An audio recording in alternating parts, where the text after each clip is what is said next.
Hi, kids. I got more snail mail.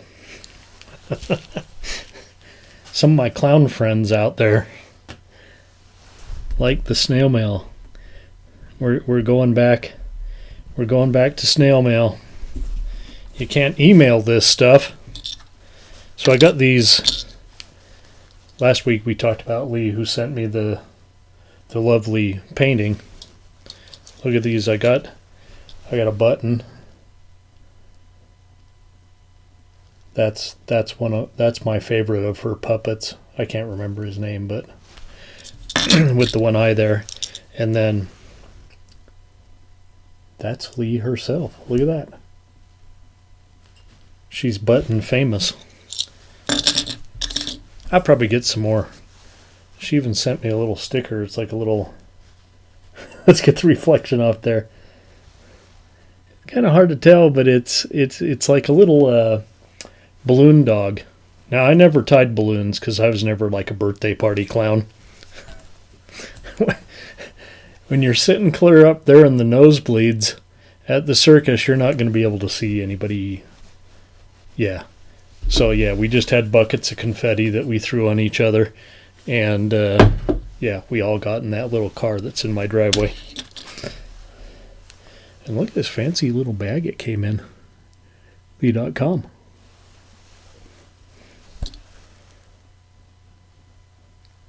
If I was still in junior high and smoked weed, I'd keep my weed in there. Okay, I also signed up for some postcards. Now, this is Robot Liz, and I think I first found her on TikTok too, but, you know, F TikTok. She's on Instagram as well. Look at that. Yeah, that's what she looks like. This is probably AI of herself. And I'm not going to frown on that. I'm a dipshit that made NFTs of myself. Hello from over here. Spring is right around the corner. May you have a fabulous day. Talk to you soon, Robot Liz. And yeah, I'm going to cover up the address here, but look. Right there. Stamp. See that? Stamp.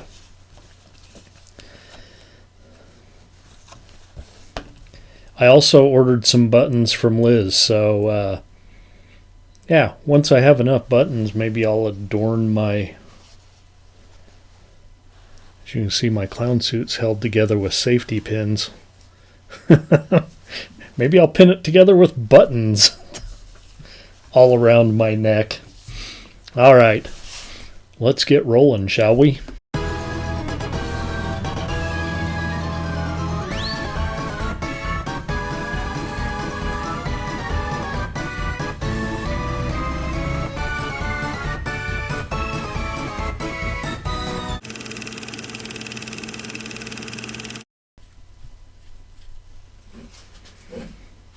Why am I not in the middle? Hi, kids. So, this is the only cape I have, and I know it's red, so I can't decide if I look like a red clown vampire or Little Red Riding Hood.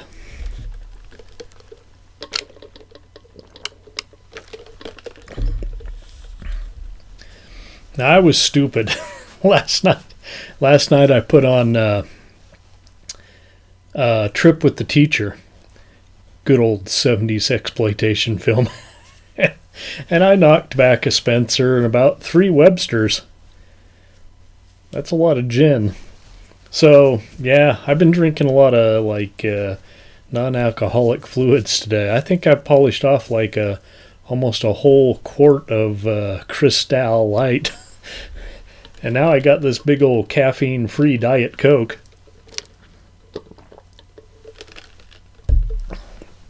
So I'm probably going to be erping through this one. Okay.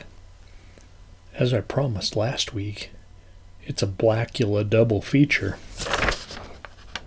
And we're going to start with the original. Blacula.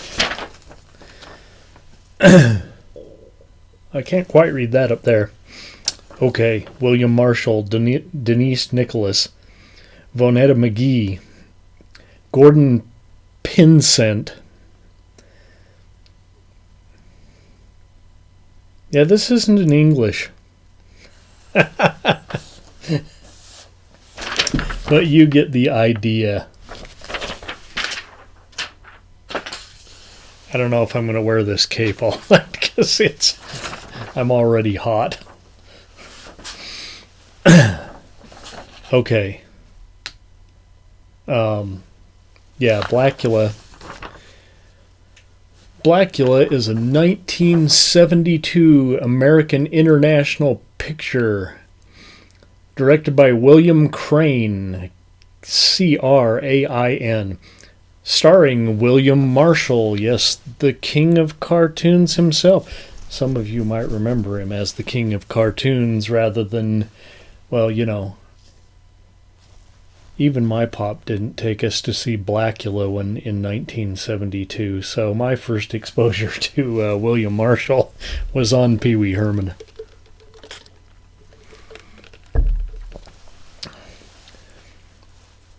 But he did Shakespeare and shit. He was like the real deal. Okay, singer of Love Letters, Katie Lester, and Denise Nicholas, who you may remember from In the Heat of the Night, long before. Way back in the old days, an African prince named Mamu Walde and his bride wife, maybe Luva, visit Count Dracula in Transylvania. Why, you ask? Well, I don't know. Oh, did I get blurry?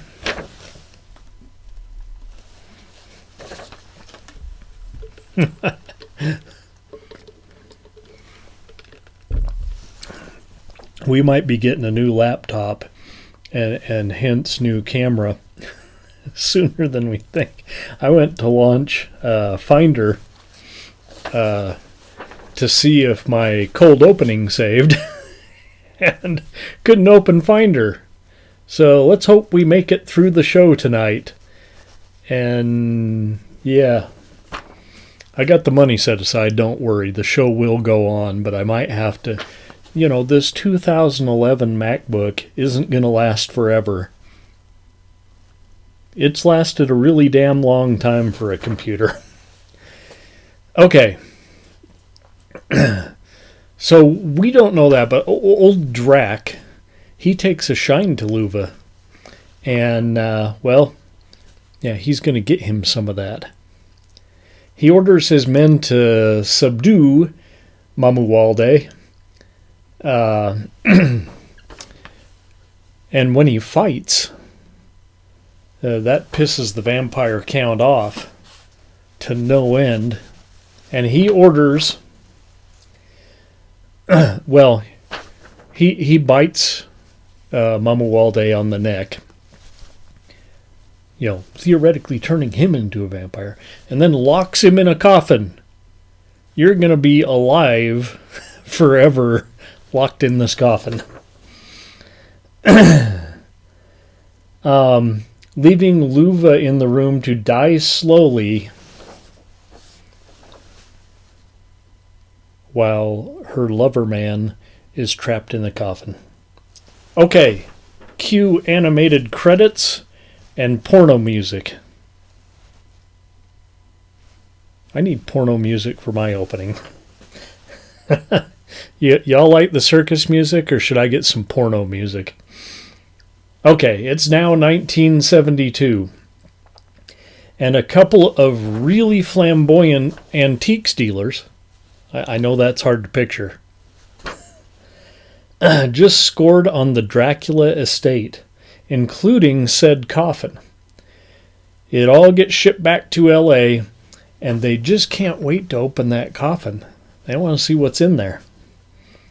But just as the dude with the giant afro cuts the chains, you know, breaks the lock,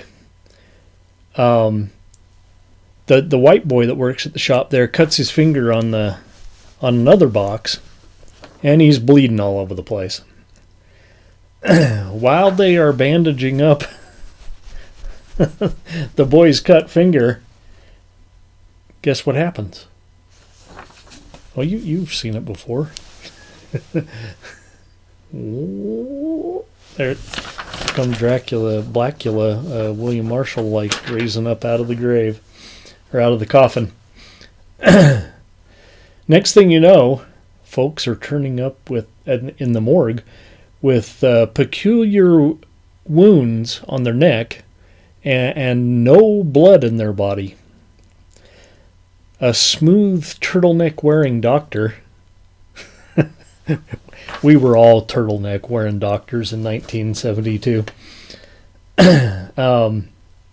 He takes notice in between lab work with his sexy mama Nicholas, and hanging at the bar with her and her sister, who looks a lot like Luva, but is named Tina. He starts developing a theory, but he won't tell anyone because it's too crazy.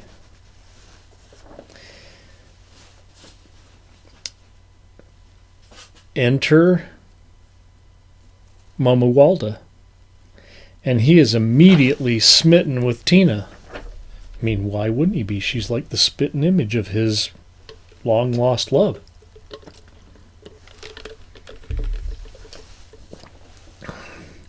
He begins wooing her, preparing her for an eternity with him. But wait.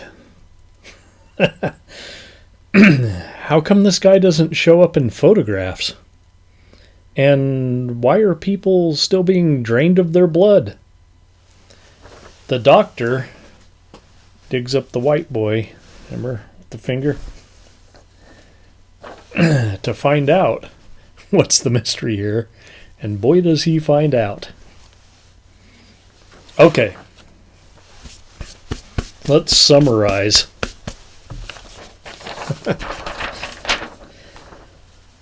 So it doesn't have Pam Grier, but we do have Denise Nicholas in her film debut, and singer Ketty Lester as a tough-talking, leather-clad cabbie. Which, makes up for it right there. A pretty good story of love across the ages. Kind of like, the 1930 version of The Mummy. Only with a lot of polyester and afros. Nice.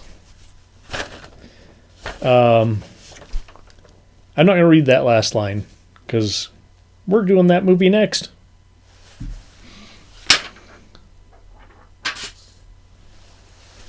Blacula was good. 3 Rings good. Now stay tuned, because we're going to go... I don't know if I'm going to make a drink tonight. I might just keep slugging down this Diet Coke. That's what I get for getting carried away on Saturday. Okay. We'll be right back. Let's all go to the lobby. Let's all go to the lobby. Let's all go to the lobby to get ourselves a treat. Delicious things to eat.